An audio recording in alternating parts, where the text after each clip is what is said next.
Welcome back, people. Milo Chats Football back for another episode of This Week in the Premier League. My roundup of the Premier League this weekend, week 12. Sorry if I'm a little flat here, I'm not gonna lie, my fucking head's gone because Man United just lost. We're gonna get into it. Don't get it twisted. We're gonna get into it. But yeah, this week in the Premier League game, week 12. Boy. Big games this week. Big losses as well. And yeah, man, gonna get stuck into it.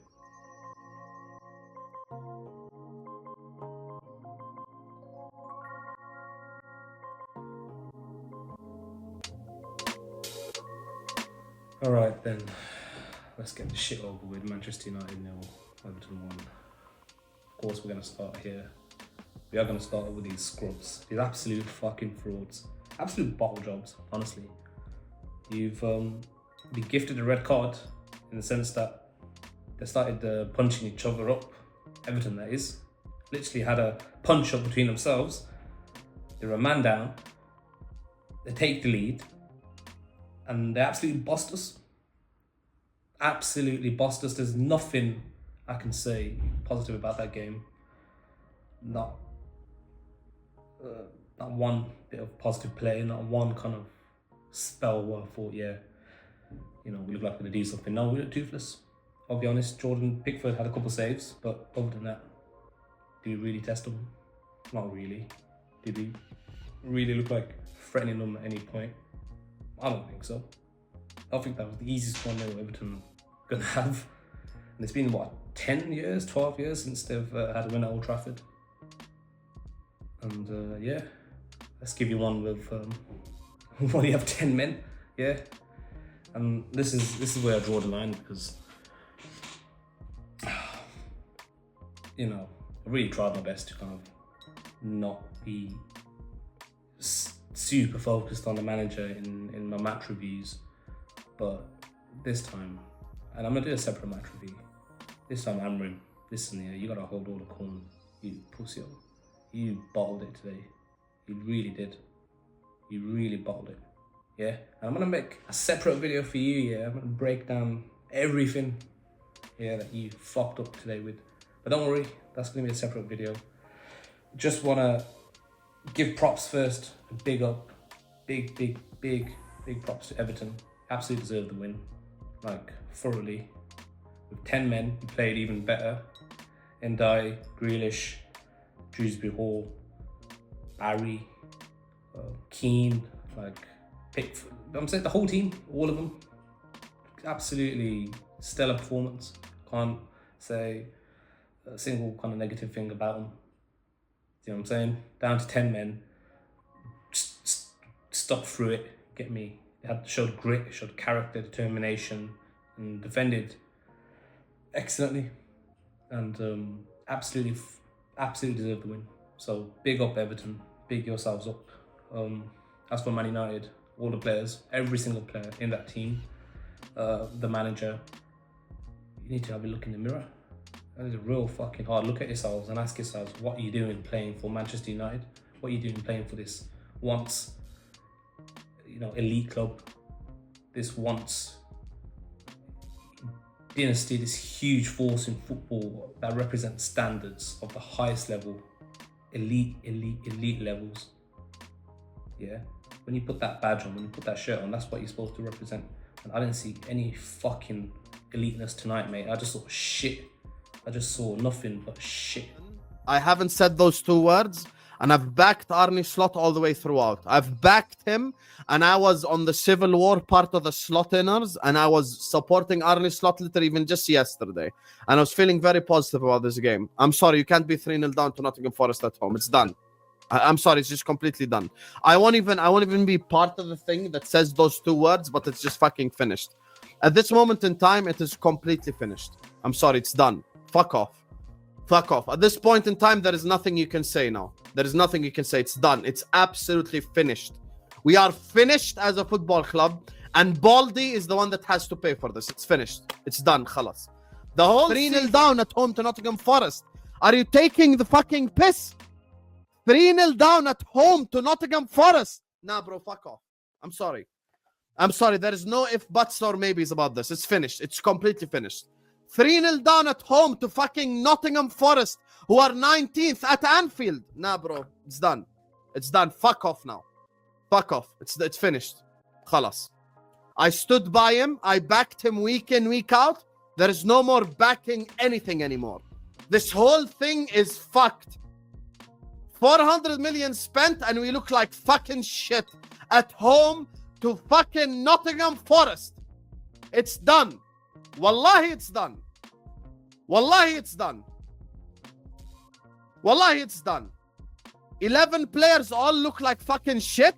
Are you taking the piss out of my life? Nah, bro. It's finished. It's finished. Club statement needed tonight. Tonight we need club statement.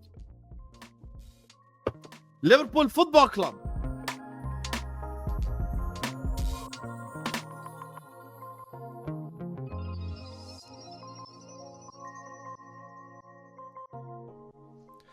Next up, yeah, we're going straight to Anfield because we've got a serious conversation to have now about these fucking scrubs, fam. Liverpool 0, Nottingham Forest 3.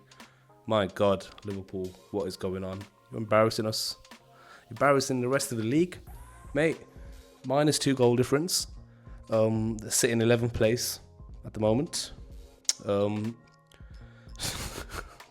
win in the last 6. Jesus Christ. 500 million spent, 500 million, yeah, dashed on a Premier League winning side, and you're getting packed into a spliff at home by Nottingham Forest, who were 19th before we started this weekend. Fucking hell, what can I say, man? Liverpool are cooked, blood. Finished. I've got the receipts, and I called this shit out from early, and we are going to chat about this, yeah, because way too many Liverpool fans were talking spicy in the summer because we're talking 21. We're going to retain.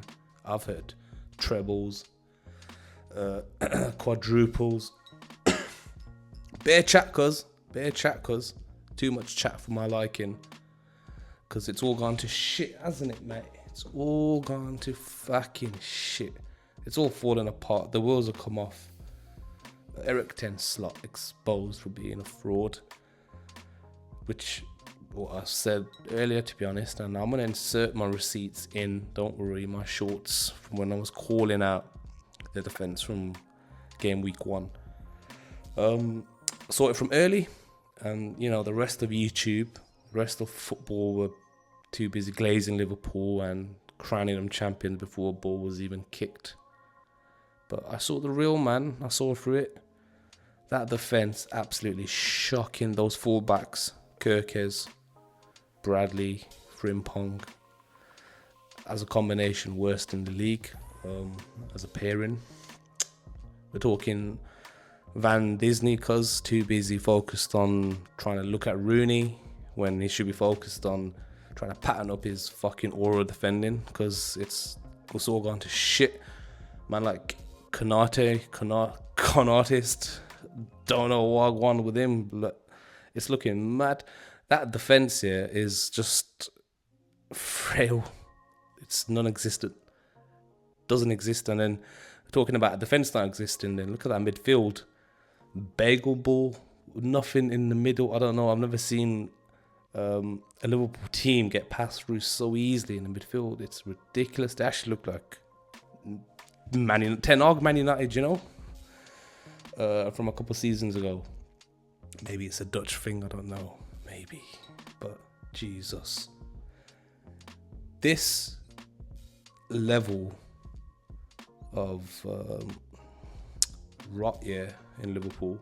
I'm telling the mans now, yeah, they're not going to get top 4. It's not a quick fix. In fact, I think the manager is out of his depth and doesn't know what the fuck's going on. No amount of signings in January, whether it's Semenyo, Gay, I don't give a shit who you bring in. You're not fixing any of this, blood. This is deeper than just signings. This is a case of losing the dressing room and still, you know, trying to rally up the troops, rally up the team to be on the manager's side. I don't think they believe in a manager. I think there's something that's gone on behind the scenes. And I think something seriously wrong is going on at Liverpool right now, man. The way things stand, I don't see them making into top 6 potentially. We're looking around the other teams. Looking at Villa, we're looking at Bournemouth potentially. Obviously, you got Man United, Chelsea. These teams are very serious about trying to break into top 4, retain European football success in successive seasons. And I just don't know if Liverpool have the consistency to do that. Looking through the players, Isak, non-existent, 0 touches. What was it, 0 touches in the second half, 0 shots on target, 430 million. Are you dumb, blood? Are you skunked, cuz? What are we doing? If this was any other club, any other signing for that money, you'd be getting pelters, you'd be getting clossed. There's no excuse. And it's, don't get me wrong, I thought this is amazing. This is absolutely hilarious to see. But yeah, I don't see it getting any better, and I don't see it. I think it's going to get worse. I genuinely think this is going to get worse. I can see them losing a few more games. I can see them getting battered a few more times. There's teams in the Premier League with a lot more structure than Liverpool at the moment who can absolutely fucking finesse them if they really wanted to.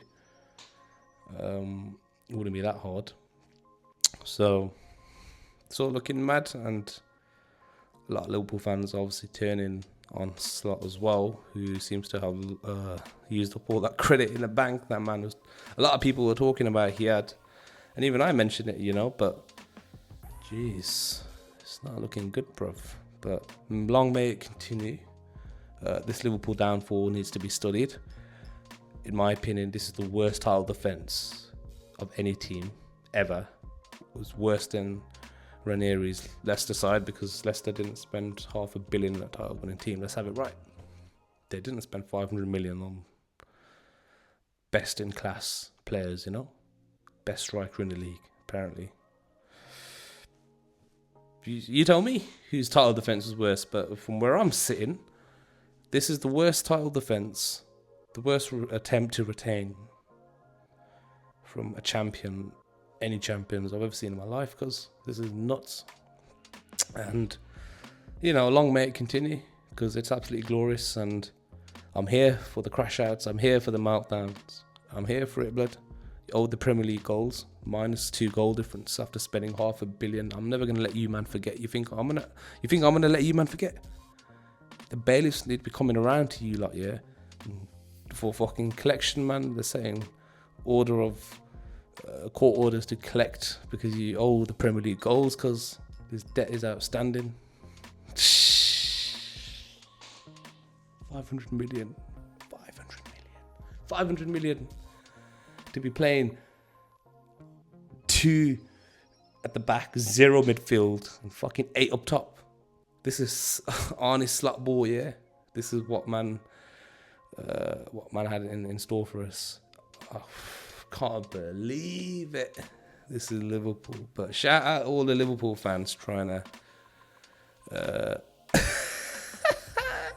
to give Slot time, but more and more are turning in it. And honestly, I don't see this brother lasting too long. Maybe end of the season and that's it, he's gone. But yeah, man. Fuck Liverpool, innit? This couldn't have happened to a nicer bunch, I'll be real. No one deserved this more than you lot. The way you lot were talking in the summer, all this spicy chat about 21 titles, getting 21, retaining. You crowned yourself champions in the summer, let's be honest. And a lot of rivals did too, but I never. And I got the receipts to prove that. Yeah? So don't forget and hold that. Yo, my people, I'm back again with another video. Match reaction. Liverpool 4, Bournemouth 2, first game of the season, kicked off. What a game. Great, entertaining, end-to-end game. The one thing, though, that I took away from that game, yeah, is that this Liverpool team is not winning the league. There's no way that defence, those squad imbalances, the liabilities in midfield, the lack of options on the bench. Like, I do not see this Liverpool side walking the league, as everyone has been saying. And I don't think even Isak fixes this problem. I think if they were really serious about trying to retain the league, they would revamp the midfield immediately and get some cover for fullbacks.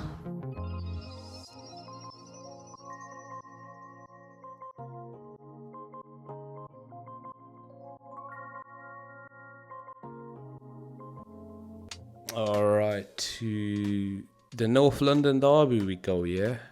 Arsenal 4, Tottenham Hotspur 1.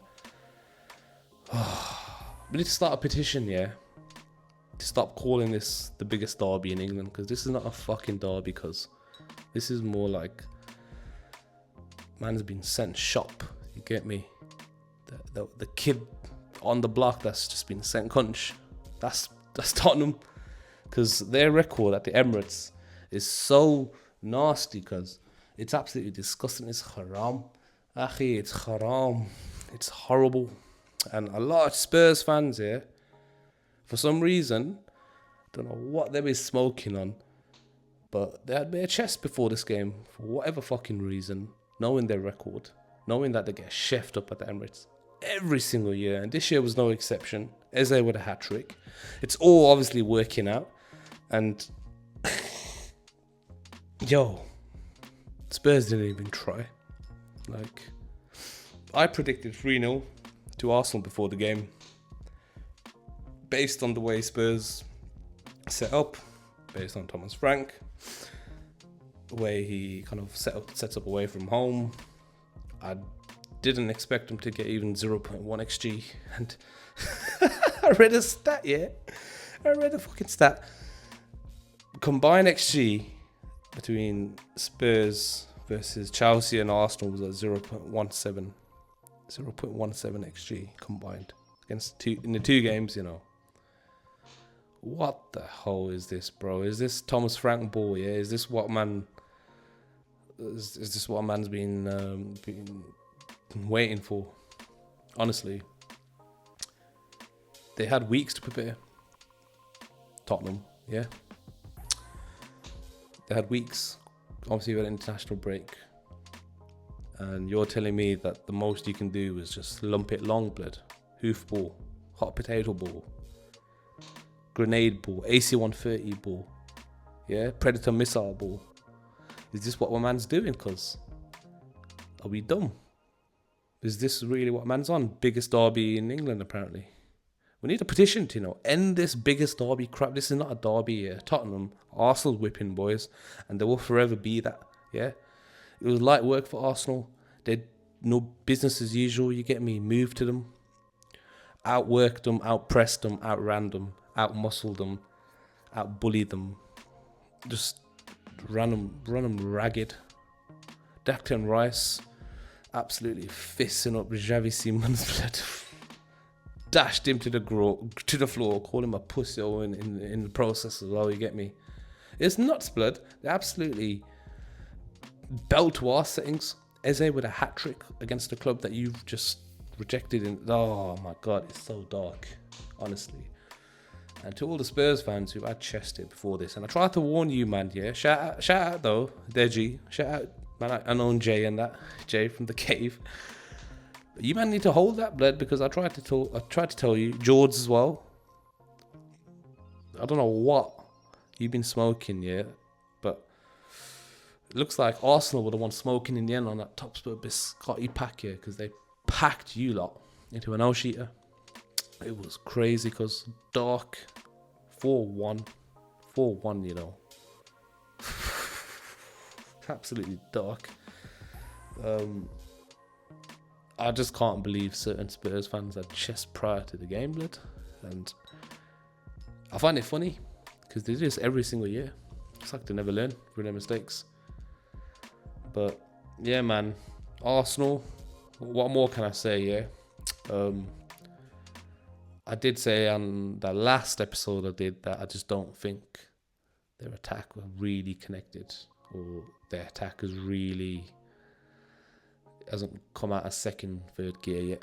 And I know there's more gears to go, and I think slowly we are now seeing these Arsenal climbing through the gears, so to speak, because the biggest criticism that they had was, oh, it's just set piece goals. You're not scoring any open play goals. You're not doing this. You're not doing that. Whoa, I saw 4 open play goals today. Get me? A hat-trick from Eze. A lot of conversations about him, obviously. Slow start, etc, etc. Personally, I just think he needed some time just to get used to Arteta's tactics, just to get used to what's being asked of him, because it's a completely different kind of setup at Crystal Palace, obviously. And now we're starting to see, you get me, why they splashed 60 M's on him in the first place, because Eze is class, and I've always believed he's, you know, been destined to like a big club, and he's shown his worth today, obviously bagging a hat-trick. It was light work, man. What more can I say about Arsenal? But the big thing this season about Arsenal, yeah, last season, if competition dropped points, if Liverpool dropped points, if anyone dropped points, they couldn't capitalise, right? This season, yeah, when the rivals are dropping points, obviously this week Liverpool lost, City lost, Arsenal capitalised, but and you know, for them and there, for the rivals, you should be worried. I can't lie, you should be very worried, because they're moving different this year. They're moving robust, moving as a unit, moving with hunger, and I see it. I genuinely see it, and you know, big up, I suppose, to Arsenal fans. Big 3 points, and extending the gap at the top of the table, even more so. Happy days for them, man. Gotta be real, happy days.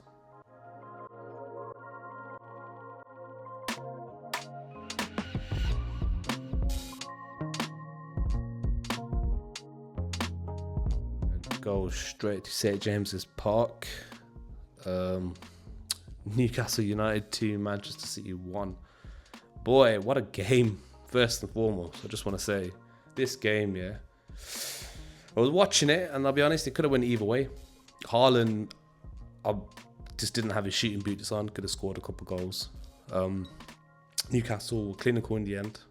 Man like Harvey Barnes and that, big him up. Got the brace in the space of 5 minutes. Bagged 2 goals. It was a very entertaining game to watch. Very end to end. And in the end, I've got to say, it was 3 points deserved by Newcastle. And a lot of looking in the mirror to do, honestly, for Pep, for Manchester City. His decisions, again, I feel like Pep's doing too much with his tactical kind of changes. The players are bringing on, players are taking off. I know Shirky didn't have the best game, but it's probably your best chance of getting some creativity out, because I feel like they were just dying in the last 10-15 minutes. City, honestly, it didn't look devoid of any ideas. If Haaland hasn't got his shooting boots on, then it just looks like City don't really have anything else to offer. And Pep needs to figure that out ASAP, expeditiously, because there's no easy games in the Prem, and the moment you drop points, like we're seeing with Arsenal, who capitalised, the gap just gets bigger and bigger and bigger. I think there's a lot of work to do in City's attack, in their wings, especially. I think Savio and Oscar Bob are just not it, man. They're not of the level required from Manchester City. Honestly, I think I've seen enough. They need to be get rid of ASAP. Maybe you bring in a Rodrigo, maybe even a Semenyo. I don't know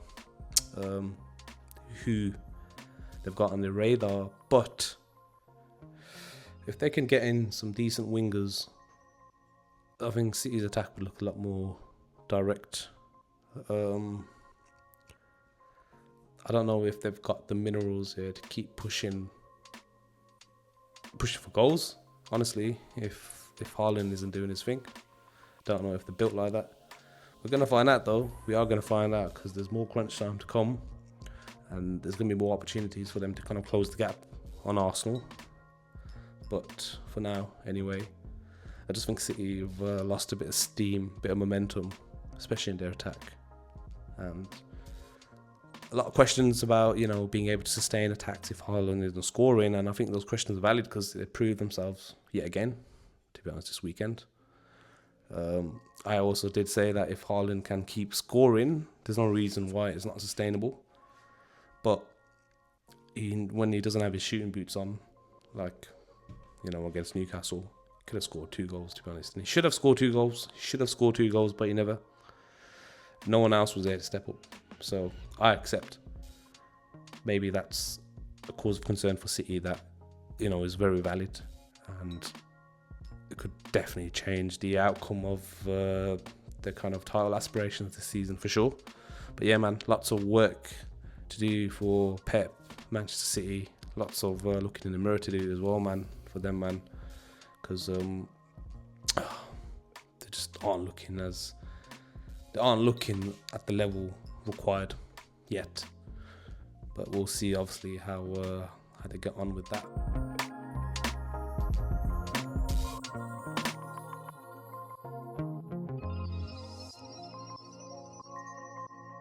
And we're just quickly going to move on to Chelsea. Burnley 0, Chelsea 2. Honestly, very poor game to watch.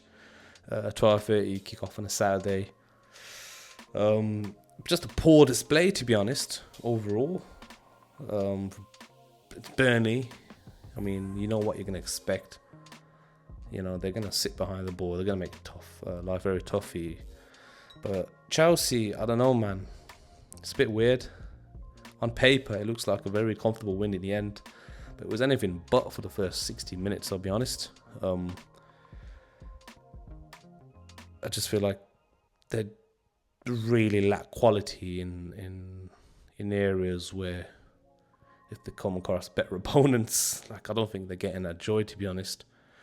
But at the same time, I gotta credit the fact that they're still getting points on the board. They're now second place. They're in a spot where they're doing all right. Looking at the fixtures, they've got quite a decent run, a favourable run anyway. There's, like I said, there's no easy games in the Premier League. I'll never say there's an easy game, but they definitely have more favourable fixtures. Obviously, they've got the Arsenal game next. Not counting the Champions League fixtures, but I just don't know if that level of attack and the quality in defence can bail them out every single time, because they needed to be bailed out against Burnley, I'll be honest. Even when they were 1-0 up, Burnley looked more likely to score, to be honest. Burnley were applying the pressure. Burnley were the ones forcing the errors out of Chelsea, and in the end, they got a goal on the back of a counter-attack and still wrapped the game up. But it could have easily went left, for Chelsea in that game. And I'm just not convinced, honestly. I don't think they're going to do a title charge. I think that's crazy. I think their aspirations should remain top 4, maybe a trophy. But there's not enough quality in that Chelsea team. Absolutely no way to push for a title. Absolutely not. Before any Chelsea fans get gassed. But fair play, man. They got the dub. They got the 3 points.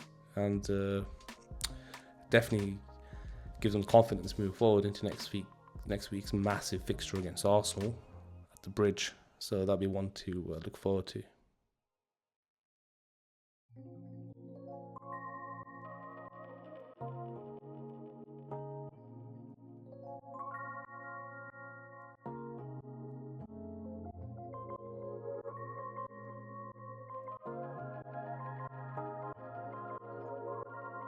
Alright, then we're just going to round up with the table at the end of game week 12. Arsenal on top, 29 points. Chelsea, second place, 23. Manchester City in third, 22. Aston Villa, after their horrendous start, no goals in 5 games, now find themselves in fourth place. Mad turnaround there from Unai Emery, 21 points. Crystal Palace, 5th place, 20 points. Brighton, 6th, 19. Sunderland in 7th. Bournemouth, 8th, also on 19. And then 9th place, Tottenham Hotspur. 10th place, Manchester United. 11th place, Everton. 12th place, Liverpool, all on 18 points. Brentford, 13th place, 16 points. 14th place Newcastle after their massive win against Manchester City on 15 points. Fulham in 15th place on 14 points. Nottingham Forest find themselves climbing out the relegation zone, obviously after that massive win against Liverpool in 16th place on 12 points. And West Ham United also finding themselves just outside the relegation zone on 11 points in 17th place. And the bottom three, Leeds United on 11, Burnley on 10, and 20th place, Wolverhampton Wanderers on 2 points. Speaking of Wolverhampton Wanderers, I am actually going to go to the next Villa game, Villa versus Wolves, next Sunday, 2 p.m. And I shall be there. Managed to get my hands on a spare ticket. And it's going to be my first Matchday vlog actually, so I'm going to be prototyping it, it's going to be trialing out. And yeah man, got lots of new content coming out on the way, so stay tuned. And that's it for this week. I'll catch you all on the next week's episode.